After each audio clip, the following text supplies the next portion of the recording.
하나님, 우리 인생 하나님과 함께하는 인생입니다. 영원한 약속이 있는 여정입니다. 오늘도 하나님 말씀으로 살아가게 하시니 감사합니다. 주님과 동행하게 하시니 감사합니다. 주님께서 우리 모든 삶을 이끄시고 아름답게 또 선을 이루심을 우리가 믿고 나아갑니다. 주님께 찬양하며 나아갑니다. 즐거운 길이고 영광의 길입니다. 오늘도 힘차게 나아가는 하루가 되게 하여 주시옵소서. 오늘도 하나님 말씀으로 시작하게 하시니 감사합니다. 오늘 하루 마치기까지 주님께서 인도하심을 믿고 따라갑니다. 주님께 모든 영광을 드리며 예수님의 이름으로 기도합니다. 아멘. 오늘 말씀은요, 119편 18번째 시간으로요, 차대로 시작합니다. 137절에서 144절까지 우리 함께 읽겠습니다. 여호와여, 주는 의로우시고 주의 판단은 옳으니이다. 주께서 명령하신 증거들은 의롭고 지극히 성실하니이다. 내 대적들이 주의 말씀을 잊어버렸으므로 내 열정이 나를 삼켰나이다. 주의 말씀이 심히 순수함으로 주의 종이 이를 사랑하나이다. 내가 미천하여 멸시를 당하나 주의 법도를 잊지 아니하였나이다. 주의 의는 영원한 의요 주의 율법은 진리로소이다. 환난과 우환이 내게 비쳤으나 주의 계명은 나의 즐거움이니이다. 주의 증거들은 영원히 의로우시니 나로 하여금 깨닫게 하사 살게 하소서. 아멘. 오늘 그 본문의 핵심 단어는요, 차대잖아요. 차대. 차대로 시작하는 차데크, 의의 의. 성경의 핵심적인 키워드는 뭐냐면 의인과 악인이에요.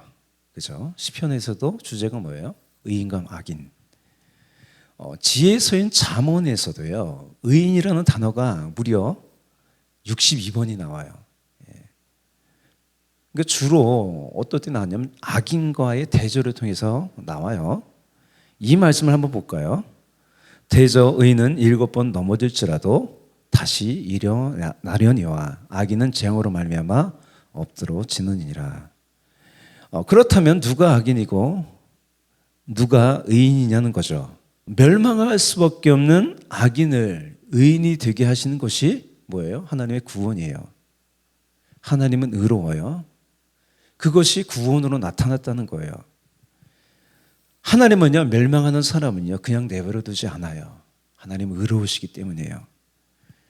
이 하나님의 의로운 구원에 대한 이 사람의 올바른 반응이 뭐예요? 믿음이죠, 믿음. 하나님은 아브라함을 찾아오셨어요.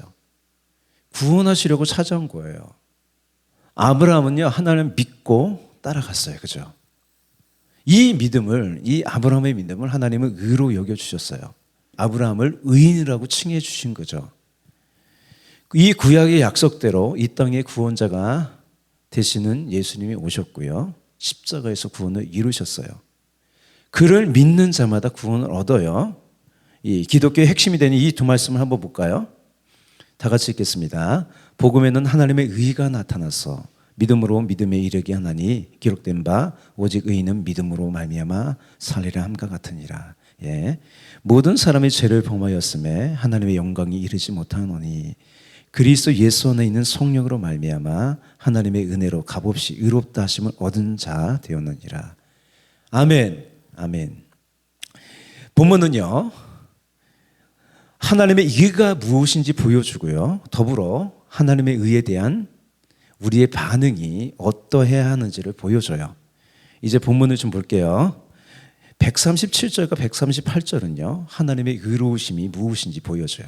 137절 볼게요. 여호와여, 주는 의로우시고 주의 판단은 옳으니이다. 여러분, 하나님은 의로우세요. 그렇게 하나님의 판단은 언제나 옳아요. 하나님은요, 아까 제가 말씀했듯이 악을 그냥 내버려 두는 방관자가 아니에요. 또 의로움을 주시고 반드시 심판하세요. 하나님은요, 공의로 세상을 다스리세요. 우리의 삶도 옳은 길로 이끄시며 다스린다는 거예요. 여러분, 대통령 있잖아요. 대통령이 의롭게 판단하시잖아요. 근데 개인의 삶까지 뭔가 이렇게 관여하지는 않잖아요. 그러나 하나님은 달라요. 온 세계를 통치하는 하나님이요, 직접적으로 통치한다는 얘기예요. 예. 그렇기에 하나님이 언약하신 말씀은요, 의롭고요, 지극히 성실하세요. 예. 이것이 38절에서 이 지극한 성실로 표현됐어요. 우리 138절 볼까요? 주께서 명령하신 증거들은 의롭고 지극히 성실하니이다. 이 말씀에서 이 지극함으로 번역한 이 메오드라는 말은요, 하나님의 열정을 표현하는 말이에요. 하나님은요, 세상을 포기하지 않았어요. 그죠? 또 저와 여러분을 포기하지 않습니다. 하나님의 열정이 끝내 이루세요. 이사야 9장 7절을 한번 볼까요? 그 정사와 평강의 더함이 무궁하며 또 다윗의 왕자와 그의 나라에 군림하여 그 나라를 굳게 세우고 지금 이후로 영원히 정의와 공의로 그것을 보존하실 것이라. 만군의 여호와의 열심이, 그 열정이 이를 이루시리라. 예. 이 열정을 원어로 보면 질투를 포함한 열정이에요. 여러분, 하나님은 사랑이세요. 사랑은 뭐예요? 질투를 포함하고 있어요. 하나님은 이스라엘을 사랑하셨어요.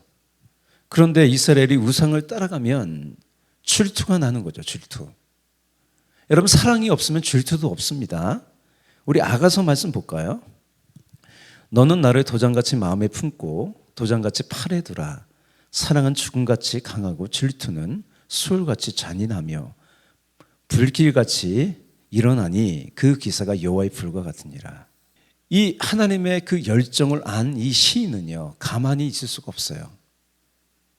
하나님의 의로운 그 열정에 대해서 시인은 열정으로 반응했어요.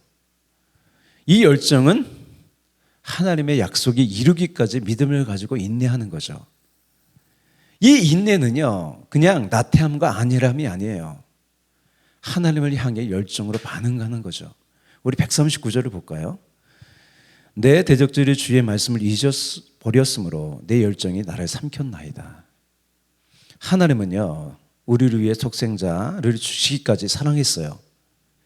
그 열정에 대한 반응이 그러면 어떠해야겠습니까? 그 열정에 대한 반응이요, 그 의에 대한 반응이, 아브라함은 어떻겠습니까? 본토와 친척 아비집을 떠나 하나님을 따라갔어요. 그렇죠? 말씀을 따라갔어요. 우리에게는 뭐예요? 지금과 같이요, 새벽같이 일어나서 이렇게 예배드리면서요, 말씀을 듣고 기도하는 거예요. 할렐루야. 예, 성령 충만함으로 하나님을 향한 열정으로 사는 거예요. 할렐루야. 아멘. 우리를 향한 하나님의 열정 꺼지지 않아요. 우리는 그 열정을 붙잡고요, 열정으로 사는 거죠. 할렐루야. 예. 우리에게 어떤 문제가 있을 때요, 하나님의 선하신 뜻을 구하며 힘을 다해 부르짖어 기도하는 거예요. 할렐루야. 아멘. 140절이에요. 한번 볼까요? 주의 말씀이 심히 순수함으로 주의 종이 이를 사랑하나이다. 이 주의 말씀은요, 뭐냐면 하나님이 하신 발언이에요. 발언. 말이죠, 말. 심히 순수하다는 것은 뭐냐면 깨끗하게 재련된 것과 같이 순전하다는 거예요. 변함이 없다는 거예요. 그래서 다윗이 이렇게 말씀에 대해서 고백해요. 여호와의 말씀은 순결하며 흙 도간 위에 7번 단련한 은과 같다고 해요. 하나님은요, 허투루 말하지 않아요. 이것에 대한 시인의 반응은 뭐예요? 사랑하는 거예요. 하나님 말씀을 사랑하는 거예요. 또 즐거워하고 좋아하는 거죠. 하나님의 이 말을요, 아가서의 말씀과 같이 연인과 같이 곁에 두고 사는 거예요. 할렐루야. 아멘. 그래서 오늘 제목이 뭐예요? 말씀은 나의 연인이라는 거예요. 말씀은 나의 연인으로 삼으라는 거예요. 아멘. 아멘. 다음 141절에서 144절은요, 140절의 말씀처럼 말씀을 연인처럼 살아가는 것이 무엇인지를 구체적으로 보여줘요. 141절을 한번 볼까요? 내가 미천하여 멸시를 당하나 주의 법들을 잊지 아니하였나이다. 여러분, 하나님 말씀을 사랑하는 것이 세상에서는요, 어리석게 보일 수 있습니다. 예. 사람들은요, 예수님을 몰라 건축자들이 버린 돌처럼 취급했어요. 그죠? 하지만 우리에게는 예수님이, 또 말씀이 가장 귀한 보석이에요. 사람들이 나를 무시하고 멸시해도요, 하나님 말씀 안에 사는 나의 미래는요, 안전하고 확실합니다. 아멘. 142절, 143절이에요. 주의 의는 영원한 이요 주의 율법은 진리로소이다. 나를 향한 하나님의 의는 영원하고 확실합니다. 143절이에요. 환난과 우환이 내게 비쳤으나 주의 계명은 나의 즐거움이니이다. 환난과 우환이 나에게 다가올 수 있지만 아브라함처럼요, 주의 말씀을 통해 믿음의 눈으로 세상을 바라봄으로 소망과 즐거움이 사라지지 않습니다. 할렐루야. 아멘. 하나님이 아브라함에게 뭘 보여주나요? 야, 바다의 모래를 봐라. 너의 자손이 이와 같을 거다. 하늘의 별들을 봐라. 너의 자손이 이와 같을 거다. 내 말은 신실하다. 결국 나의 열정이 이것을 이룰 거다 라고 아브라함에게 말씀하셨습니다. 아브라함은요, 그 말씀을 믿고 산 거예요. 힘들고 어렵지만. 타향살이 참 힘들잖아요. 근데 말씀을 붙잡고 사는 거예요. 우리도 마찬가지입니다. 우리는요, 세상의 가치를 따르지 않아요. 타향살이 하는 거예요. 말씀을 붙잡고 사는 인생입니다. 아멘. 그래서 이 마지막 144절은요, 나를 향한 주의 의로우신 말씀을 붙잡고 찬란한 미래를 보며 살게 해달라는 소망의 기도예요. 우리 함께 이 마지막 144절을 읽겠습니다. 주의 증거들은 영원히 의로우시니 나로 하여금 깨닫게 하사 살게 하소서. 할렐루야. 하나님의 의로우신 말씀은요, 연인과 같이 나와 함께 하고요, 나를 옳은 길로 가게 합니다. 아멘. 오늘 제목을 한번 우리 다 같이 힘차게 외칠까요? 말씀은 나의 연인. 할렐루야. 아멘. 기도하겠습니다. 사랑과 은혜가 풍성하신 주님, 우리에게 말씀하시고 그 말씀으로 살아가는 인생 되게 하시니 감사합니다. 말씀을 따라 사는 인생 완전하고 확실합니다. 또 우리를 통해 그 하나님의 열심이 하나님의 거룩한 뜻을 이루게 하십니다. 오늘도 말씀과 함께 기뻐하며 살게 하시니 감사합니다. 세상이 나를 몰라줘도 하나님은 나를 이끄시고 나의 모든 삶을 다스리십니다. 그 하나님 말씀 안에서 오늘도 힘차게 나아가는 하루가 되게 하여 주시옵소서. 날마다 하나님의 영광을 보며 살아갑니다. 거룩한 삶에 동참하게 하시니 감사합니다. 우리를 통해서 거룩한 하나님의 뜻이 이루어짐을 믿습니다. 선하신 하나님을 믿습니다. 의로우신 하나님을 믿습니다. 날마다 우리를 향한 그 열정에 대한 반응도 우리의 열정으로 반응하기 원합니다. 날마다 기도하며 부르짖으며 열정으로 사는 우리가 되게 하여 주시옵소서. 감사하고 찬양하며 예수님의 이름으로 기도합니다. 아멘.